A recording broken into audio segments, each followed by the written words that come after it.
In this video, I'm going to be talking about the Punisher One Last Kill special.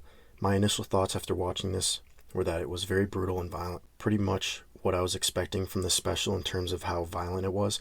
Maybe the gruesomeness exceeded my expectations a little bit. I didn't think they would go as far as they did with that, but I don't think that was a bad thing. The Punisher is that type of character, and especially in this special with the way he's portrayed, the trauma he's dealing with, and how mentally insane he seems in this specific episode of television. I thought it worked though. Another thing I want to talk about is the title and the possible double meaning behind it. It's titled One Last Kill, and before it starts, you're probably thinking maybe this will be one last criminal he kills, but obviously it starts off with Frank already finishing his revenge mission and already having nothing left, and you start to realize that one last kill could actually mean himself, like potentially killing himself.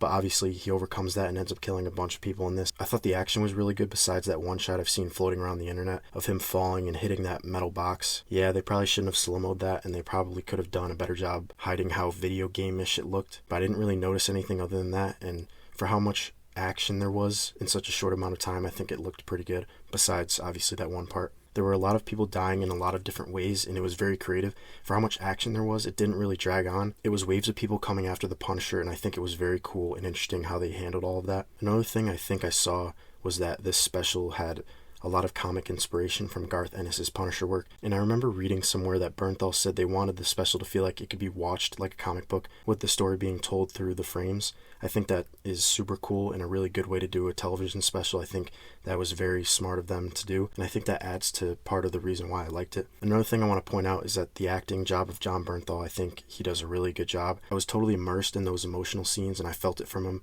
I really liked the ending where that little girl, who is obviously meant to resemble his daughter, gives him this flower as a thank you for saving them. Although when she gets the flower, she's stepping over bodies, which I thought was kind of funny. But yeah, I thought that was a cool moment at the end. Now, a couple of quick points before I get to the implications of the show. I was shocked to see Karen in it. I hadn't heard anything from any leaks or rumors that she was going to be in it, and when you see her, she's obviously not really there. But in Frank's head, I was just kind of surprised to see her in this. Another thing, the dog. What they did with the dog was kind of crazy.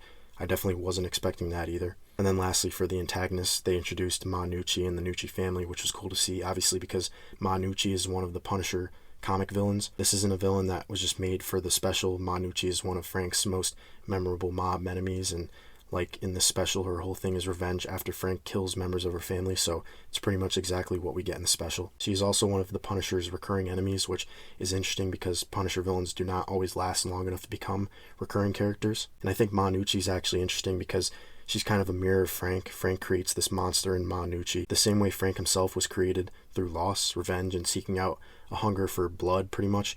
It's interesting because she's basically what happens when Frank's own methods create another person who is just as revenge-driven as he is.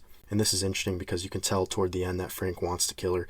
I thought that moment was really cool because it's like, save the family or kill the bad guy. Frank decides to save the family, and ultimately he makes the right decision. But yeah, he doesn't kill the bad guy, who in this case is Gnucci. I heard some rumors that depending on how well received this Punisher special is, they may do a continuation of this into a show like a Punisher Season 3, kind of like how they rebooted Daredevil. Based on this special, I would be all for that.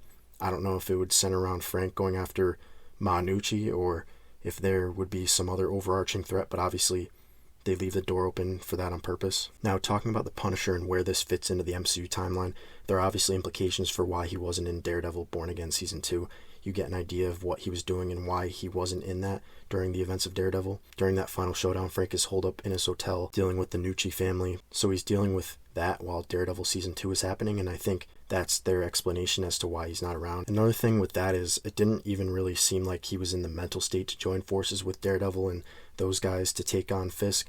I think he was dealing with some very real internal demons that he needed to recover from before he could do anything with anyone. And I'm not sure Daredevil and Karen, I forget exactly what they say in Daredevil Born Again, but it would make sense why they wouldn't be able to contact him. He's not in a great mental state, and obviously you see that in this special. Now, in terms of how this ties into Brand New Day, I think the ending with Punisher putting on the suit with the Punisher logo and kind of getting back into form as a vigilante of sorts leads right into Brand New Day. He's kind of back to the status quo of what the Punisher was doing before, killing bad guys and being a vigilante. So when we see Brand New Day, I think it's really right after what we see with Punisher in this special.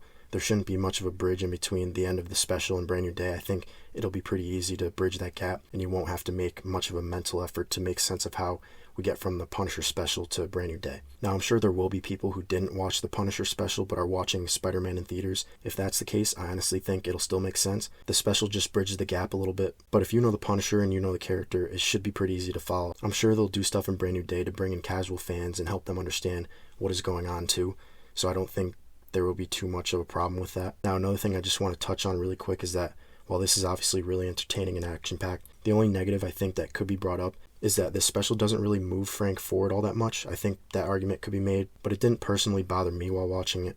I think for some people, they may look at this and say it didn't really take the character to a new place. It was kind of just restating who Frank is rather than reinventing him. Now, this was just a 50-minute episode. I think over the course of a season, there may be more time to explore that, but for something so short, I think that's not impossible, but it is harder to do than people might think. Regardless of that, I liked it. I didn't think that bothered me. I liked seeing the Punisher be brutal and gruesome, and I liked that this was full of action. So that was just another thing I thought could be brought up.